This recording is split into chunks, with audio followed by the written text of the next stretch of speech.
इस दुनिया में सभी लोग अपने अपने ढंग से अपने अपने धर्म के अनुसार पूजा पाठ करते हैं, लेकिन वास्तव में पूजा पाठ क्या होती है? सच्ची श्रद्धा भगवान के प्रति, परमात्मा के प्रति, अल्लाह के प्रति क्या होती है, इस कहानी के ज़रिए आप समझने की कोशिश करो। मैं एक कहानी आपको बताता हूँ कि एक दिन एक व्यक्ति अपने पिता की कब्र के पास खड़ा हुआ है। सोच रहा है कि आज मेरे पिता की बरसी है और फूल मालाओं की एक पूरी चादर बनवाकर इस पे आज मैं चढ़ाऊँगा।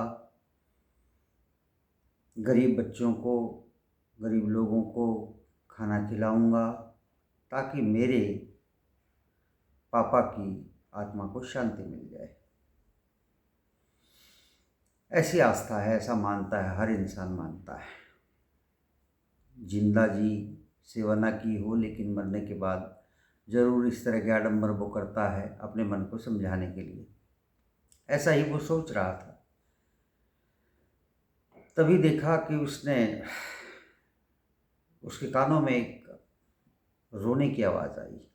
कोई बच्चा था, उसने मुड़ के देखा तो एक बच्चा रो रहा था अपने पिता की कब्र के पास और कह रहा था, पिता जी आप उठो, मेरी फ़ीस के पैसे मुझे दो। मास्टर ने आज मुझे स्कूल से निकाल दिया और कहा है कि कल तू फीस लेके आएगा तो तुझे क्लास में घुसने देंगे, वरना नहीं। वो रोता हुआ बार बार यही कह रहा, पापा आप उठो, पापा आप उठो, मेरी फ़ीस दे दो, मेरी फ़ीस दे दो। उस आदमी ने जब देखा कि बच्चा इतनी बुरी तरह से रो रहा है और ये क्या फरियाद कर रहा है, किसके सामने कर रहा है, इसको ये भी एहसास नहीं है कि तेरा पिता मर चुका है, जा चुका है और अब वो फीस देने क्या कुछ भी करने नहीं आएगा तेरे लिए। वो आदमी उस बच्चे के पास जाता है कि बेटा ऐसा कर। उसने अपनी जेब से पैसे निकाले और बच्चे को दे दिए और कहा, देख मुझे तेरे पापा ने भेजा है और उसने कहा है कि मेरे बेटे की फ़ीस टाइम पे जानी चाहिए, ये पैसे उसने ही दिए। ऐसा कह के बच्चे को सारे पैसे को दे देता है। बच्चा वहाँ से अपने आंसू पोंछता हुआ निकल जाता है। अब वो आदमी वापस जब वहाँ से निकल रहा है कब्रिस्तान से, तो सोच रहा है कि भाई जो मैंने सोचा था कि मैं फूलों की चादर चढ़ाऊँगा, मैं गरीब लोगों को खाना खिलाऊँगा, वो तो सब रह ही गया। लेकिन उसे एक शांति है कि उसने किसी के विश्वास को, एक बच्चे के विश्वास को बनाए रखा। उसने एक ज़रूरतमंद बच्चे की मदद करी, इस बात की उसको खुशी है।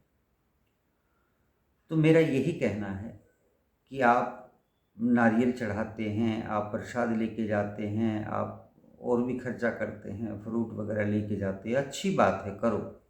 लेकिन अपने आसपास अगर आपको कोई इस तरह का मजबूर इंसान दिखाई देता है, मजबूर बच्चा है, कोई औरत है, कोई मर्द है, कोई किसी जाति का है, कोई किसी धर्म का है, उस पे जाने की कोई ज़रूरत नहीं। आप उसकी मदद करिए, आगे आइए। इससे अच्छी भगवान की ना कोई भक्ति है, ना कोई पूजा है, ना कोई और प्रकार का सुख है। तो मेरी आप सबसे यही विनती है कि आप अपने मदद के हाथ कभी सिकोड़िए मत। बाकी कर्म ही धर्म है। आप जैसा कर्म कर रहे हैं आपको उसका परिणाम मिलेगा, ज़रूर मिलेगा, कोई बच नहीं सकता। इसलिए अपने कर्म को कभी मत बिगाड़ना। इस इंसान की तरह से एक ज़रूरतमंद की, दो ज़रूरतमंद की आप अपने जीवन में मदद करें। जब भी आपको टाइम मिले, जितना पैसा आपकी जेब में हो उसके हिसाब से कपड़ा दे सकते हो, खाने की चीज़ें दे सकते हो। लेकिन ये याद रखो कि इस धरती पर कई करोड़ लोग ऐसे हैं जो अपाहिज हैं, मजबूर हैं, किसी न किसी कारण से निर्भर हैं दूसरे पर। तो आप आगे आइए, कोई आए ना आए, आप आगे आइए, उनकी जितनी हो सकती है मदद करिए।